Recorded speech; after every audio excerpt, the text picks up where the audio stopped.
The spring morning when the Meridian Collective arrived changed everything. Their vessels descended through Earth's atmosphere like silver tears falling from heaven, gleaming and perfect. Every news channel broadcast the same images: elegant ships landing in Geneva, their hulls reflecting sunlight in patterns that seemed almost choreographed for maximum beauty. Ambassador Thomas Brennan stood on the tarmac, his heart pounding with a mixture of excitement and professional caution. This was the moment humanity had dreamed about for generations. The alien delegation emerged from their primary vessel with movements that seemed almost theatrical. Envoy Kelthris led them, his elongated form draped in flowing garments that shimmered between blue and violet. His face, vaguely humanoid but stretched and refined, wore what could only be described as a broad smile. Behind him came 6 others, each representing different member species of the Meridian Collective. They moved with grace, waving to the assembled crowd like celebrities arriving at a premiere. Brennan stepped forward, extending his hand in the universal human gesture of greeting. Kelthris looked at it for a moment, his smile widening before he clasped it gently. His skin felt smooth, almost like polished stone, and cool to the touch. "Ambassador Brennan," Kelthris said in perfect English, his voice like wind chimes, "what an honor to finally meet Earth's representatives. Your planet is charming." Something about that word, charming, settled uncomfortably in Brennan's stomach, but he pushed the feeling aside. This was first contact. Nerves were natural. Over the following weeks, the aliens toured Earth's major cities. They visited the United Nations, the Large Hadron Collider, the International Space Station. Everywhere they went, Kelthris and his delegation smiled those wide, perfect smiles. They asked questions about Earth's technology, its military capabilities, its resource distribution. When shown humanity's most advanced spacecraft, Kelthris would nod appreciatively while his companions exchanged glances that Brennan couldn't quite interpret. "Your chemical propulsion systems are quite inventive," Kelthris remarked during a visit to Cape Canaveral, his tone warm but his eyes scanning everything with methodical precision. "We used similar methods several thousand years ago during our primitive phases." Lieutenant Rebecca Cross stood in the observation deck, watching the alien delegation through reinforced glass. She had been assigned to the security detail, and something about the visitors made her instincts scream warnings. While others saw friendly diplomats, she saw predators assessing prey. She noticed how their handheld devices constantly emitted faint pulses, how they positioned themselves to scan entire facilities from strategic angles, how their questions always probed for weaknesses rather than celebrating strengths. "They're mapping us," she muttered to herself, making notes on her encrypted tablet. Every scan, every question, every tour location, she documented it all. In a secure bunker beneath the Pentagon, General Marcus Webb reviewed the same data. A career military officer with gray temples and eyes that had seen 3 wars, Webb trusted his gut. And his gut told him the Meridian Collective smiles were masks. He pulled up classified surveillance footage showing Kelthris during a private moment, when he thought no cameras were watching. The alien's expression had shifted completely, the warm smile replaced by cold calculation, almost contempt. Webb picked up a secure phone, one that connected to a facility so classified that only 12 people on Earth knew it existed. "This is Webb. Authorization code Omega-7 Black. Initiate Phase 1 of Deep Guardian. Do it quietly." 3 miles beneath the ocean's surface in the Marianas Trench, lights began to activate in a facility that officially didn't exist. Dr. Vincent Shaw looked up from his workstation as emergency protocols flashed across every screen. The message was clear: the project they'd spent 30 years building was about to be tested. In Geneva, Kelthris stood on a hotel balcony overlooking the city, his smile finally fading as he activated a hidden communicator. "Report to the High Command," he said in his native tongue, a series of clicks and harmonics. "The humans are even more pathetic than projected. No energy shields, no quantum weapons, no spatial awareness beyond their primitive satellites. Their planet is rich in resources, their population manageable for labor purposes. Military resistance will be minimal." He paused, his expression shifting to something resembling hunger. "Begin moving the invasion fleet from the staging point. This world will be ours within a solar rotation." Far above Earth, beyond Pluto's distant orbit, hundreds of warships began to move, dropping their cloaking fields just enough to start their long journey inward. The Meridian Collective had played the diplomat long enough. Now came the conquest. But in the depths of Earth's darkest ocean, something massive was beginning to wake. The alarm reached every major government simultaneously at 0347 hours Greenwich Mean Time. Observatories, military satellites, and amateur astronomers all saw the same horrifying sight: a fleet of alien warships, hundreds of them, emerging from behind Pluto's orbit like locusts descending on a harvest field. Their cloaking technology had failed or, more likely, they simply didn't care about hiding anymore. President Elena Vasquez stood in the White House Situation Room, her face ashen as the tactical display showed red markers multiplying across the screen. How long until they reach Earth? Her voice remained steady despite the tremor in her hands. 72 hours at current velocity, replied Admiral Patricia Reeves. They're not even trying to mask their approach anymore. In Geneva, Ambassador Brennan burst into the suite where Envoy Kelthris was staying, security personnel flanking him. The alien stood by the window, his back to them, and when he turned, the warm smile was gone. In its place was something cold, predatory, triumphant. "Ah, Ambassador Brennan," Kelthris said, his voice now stripped of its musical warmth, replaced by sharp edges. "I wondered how long it would take your primitive senses to detect our fleet. Longer than I expected, honestly. Your species really is tragically backward." Brennan felt rage building in his chest. "You came here under the banner of peace. You shook our hands. You smiled at our children." Kelthris laughed, a sound like breaking glass. "We smiled because you were amusing. Like watching animals perform tricks. Did you truly believe the Meridian Collective would see your species as equals? We have conquered 4 to 7 worlds, Ambassador. Earth will be 48. Your minerals will fuel our expansion, your oceans will irrigate our colony worlds, and your people." He paused, his expression becoming cruel, "will serve us in whatever capacity we require." "You won't find us as helpless as you think," Brennan said, though his voice lacked conviction. "What defense did humanity have against a civilization that could cross the stars?" Kelthris moved closer, towering over the human diplomat. "We've scanned every inch of your planet during our delightful tour. We know the location of every military base, every weapons facility, every pathetic nuclear missile you think might save you. You have nothing that can harm us, Ambassador. Nothing at all." He gestured to the window. "In 3 of your days, my people will arrive. I suggest you prepare your population for subjugation. Those who resist will be eliminated. Those who submit will merely be enslaved. I leave the choice to you." Across the world, panic spread like wildfire. The alien delegations in every major city simultaneously dropped their friendly facades, issuing the same ultimatums. Stock markets crashed. Riots erupted. Religious leaders prayed. Military forces mobilized, knowing their weapons were likely useless against technology that could cross the galaxy. In the Pentagon bunker, General Webb stood before a holographic display showing the approaching fleet. Lieutenant Cross stood beside him, her jaw clenched. "Sir, conventional forces won't even slow them down. Our best missiles, our aircraft carriers, our entire nuclear arsenal, according to the projections, their shields will absorb everything we have." Webb nodded slowly. "That's what they think too, Lieutenant. They've spent weeks scanning Earth, cataloging our defenses, counting our weapons. They think they know everything." He turned to her, and for the first time in weeks, he smiled. "They don't know about Deep Guardian." "Sir." Webb pressed a button on his console. "Get me Dr. Shaw. It's time." 3 miles beneath the Pacific Ocean, Dr. Vincent Shaw stood in the cavernous central chamber of a facility that had consumed his entire adult life. Around him, hundreds of technicians worked at stations, their faces illuminated by screens showing system diagnostics. The chamber itself was vast, carved from volcanic rock and reinforced with materials that shouldn't exist according to public scientific knowledge. In the center of it all, held in place by massive magnetic clamps, rested something that defied conventional physics. The UNSC Defiant stretched nearly 2 kilometers in length, its hull composed of alloys reverse-engineered from a crashed probe that had been recovered from the Nevada desert in 1984. The probe's origin remained unknown, its technology decades beyond anything humanity had publicly achieved.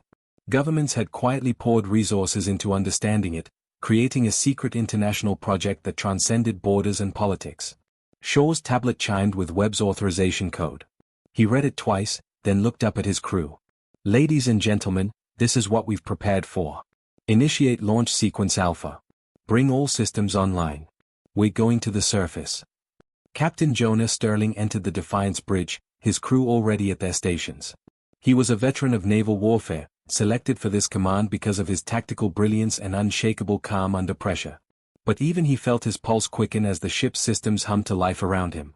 "All stations report ready, Captain," said his executive officer, Commander Paul Hendricks. Sterling settled into the command chair, feeling it contour to his body. Before him, the view screen showed nothing but ocean depths and the facility's artificial lights. Communications, open a channel to General Webb. Webb's face appeared on screen. Captain Sterling, humanity is counting on you.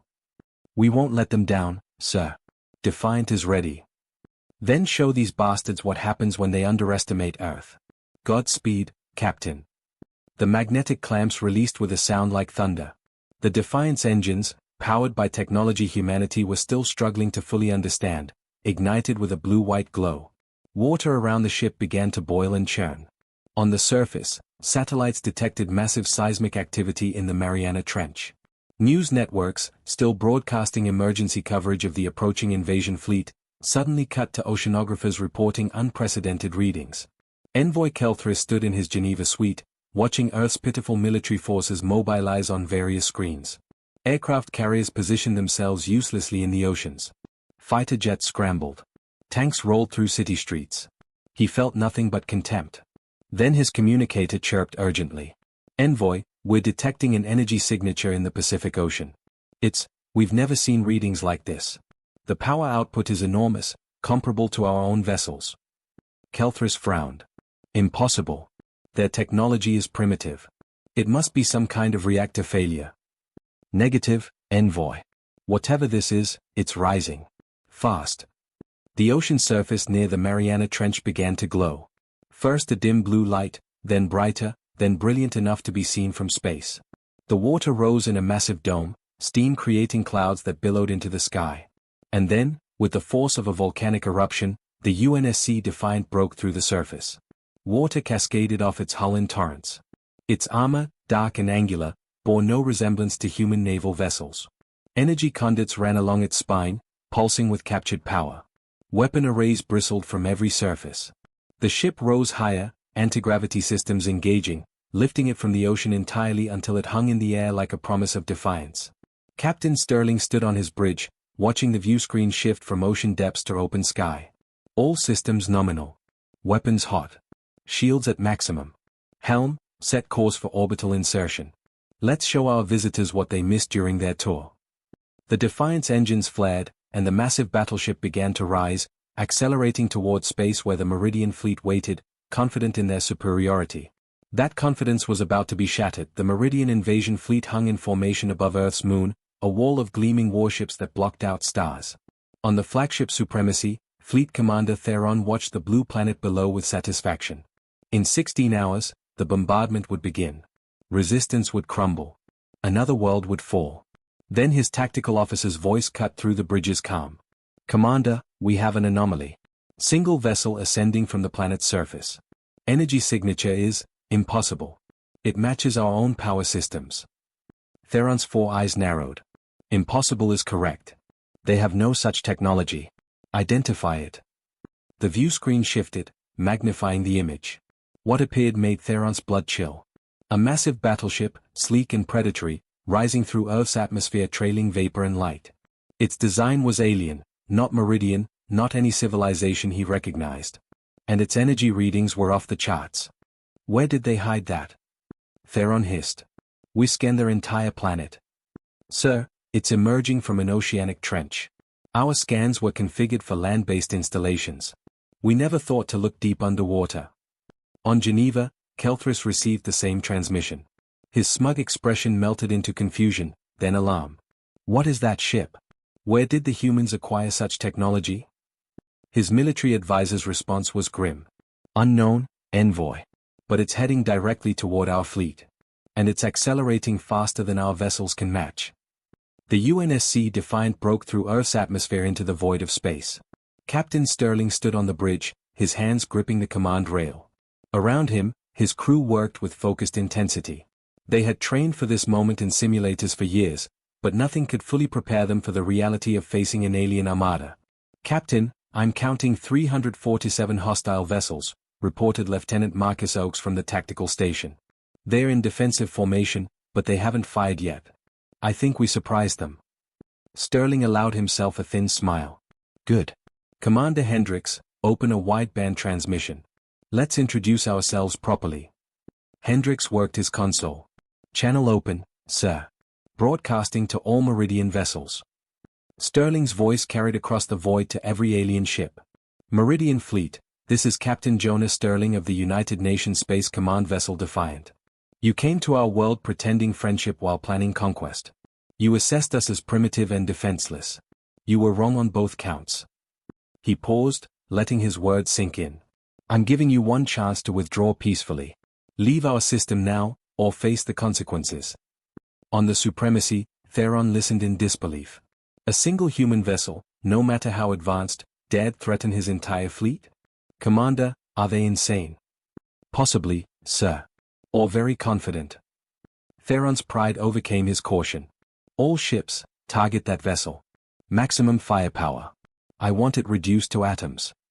50 Meridian warships unleashed their weapons simultaneously. Energy beams capable of vaporizing mountains lanced through space toward the Defiant. The bridge crew tensed, but Sterling remained calm. Shields up. Let's see what 30 years of reverse engineering can do. The alien weapons struck an invisible barrier surrounding the Defiant. Energy cascaded across the shield's surface in brilliant displays of light, like lightning trapped in glass. But the ship didn't move. Didn't buckle. Didn't even shake. When the bombardment ceased, the Defiant hung in space, completely undamaged. Shields at 92%, reported the defensive systems officer. That tickled a bit. Sterling nodded. Their turn is over. Now it's ours. Tactical, target their command ship. Let's make a statement. Fire the main cannon. The Defiant's bow split open, revealing a weapon system that hummed with barely contained power. Energy gathered, drawn from the exotic reactor core that humanity still didn't fully understand but had learned to harness. A beam of concentrated force erupted from the cannon, crossing the distance to the Supremacy in microseconds. The Meridian flagship shields, considered impenetrable by any known weapon, shattered like glass. The beam punched through the hull, erupting from the other side in a cascade of molten metal and escaping atmosphere. Secondary explosions rippled across the ship's surface. Theron found himself thrown from his command chair. Alarm screamed. Half his bridge crew lay dead or dying. Damage report, he screamed over the chaos. Shields are down. Hull breaches on deck 7 through 23. We've lost main propulsion and weapons are offline. One shot. One single shot from the human vessel had crippled the most advanced warship in the Meridian fleet. Sterling watched the results on his viewscreen. All weapons, free fire. Prioritize their carriers and heavy cruisers. Show them what happens when you underestimate humanity. The Defiant became a storm of destruction. Missiles that moved faster than Meridian sensors could track. Energy weapons that tore through their shields like paper. Point defense systems that destroyed every counterattack before it could connect. The reverse-engineered technology, enhanced by human innovation and desperation, proved superior to the original in every way. Meridian ships began to explode, one after another. Some tried to flee, only to be caught by the Defiant's incredible speed. Others attempted coordinated attacks, only to watch their weapons fail against shields they couldn't penetrate. It wasn't a battle. It was a demonstration of overwhelming force. In the facility beneath the Mariana Trench, Dr. Shaw watched tactical feeds with tears in his eyes. 30 years. 3 decades of his life spent on this project, facing skepticism and doubt, working with technology that sometimes seemed like magic. And now, watching the Defiant tear through an invasion fleet, every sacrifice felt worth it. General Webb stood beside him, arms crossed, face grim but satisfied. They thought we were primitive. They thought we were helpless. They forgot that humanity's greatest strength isn't our technology, it's our refusal to surrender. On Geneva, Kelthris watched his people's fleet being decimated on the screens, his expression one of absolute horror. How? How had these backward apes hidden such power? His communicator chimed with an incoming transmission, from Theron's damaged flagship. Envoy. Theron's voice was weak, defeated. We've lost 70% of the fleet. The human vessel is unstoppable. We must retreat. We must. The transmission cut off as another human weapon found its mark. Kelthris stood frozen, his worldview collapsing. The Meridian Collective had ruled for 10,000 years, conquering world after world. They had never failed. Never retreated. Never faced an enemy they couldn't defeat. Until now. Ambassador Brennan entered the suite, flanked by armed guards. He looked at the broken alien with cold satisfaction. Still think we're amusing, Envoy? Kelthris said nothing. Your fleet is being destroyed as we speak, Brennan continued. The Defiant is one ship. We have the facilities and knowledge to build more. Many more. He leaned closer. Here's what's going to happen. Your surviving ships will leave our system immediately. You will broadcast to every member of the Meridian Collective that Earth is off limits. And you will tell them why, that you encountered a species that was smarter, more determined, and more dangerous than you ever imagined. Kelthris finally found his voice. The Collective will not accept this defeat. They will return with greater forces. Brennan smiled coldly. Let them try. Every day they delay, we'll build more ships. Better ships. And when they come back, they'll find not one Defiant, but 100. 1,000. However many it takes. He straightened. You came here with smiles and lies, planning to enslave us. Instead, you've given humanity a reason to unite and reach for the stars.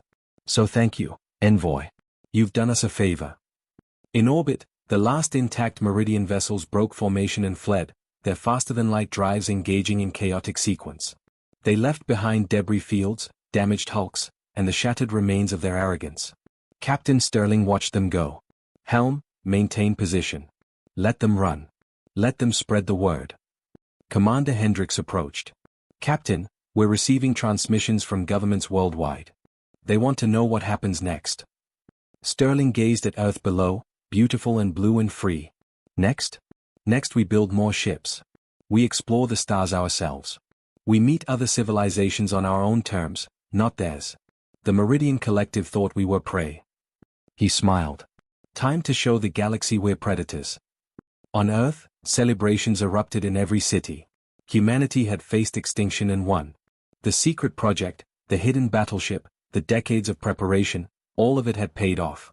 In the Mariana Trench facility, Dr. Shaw reviewed the combat data. The Defiant had performed beyond even his optimistic projections. But more importantly, they now had combat-tested technology that could be replicated.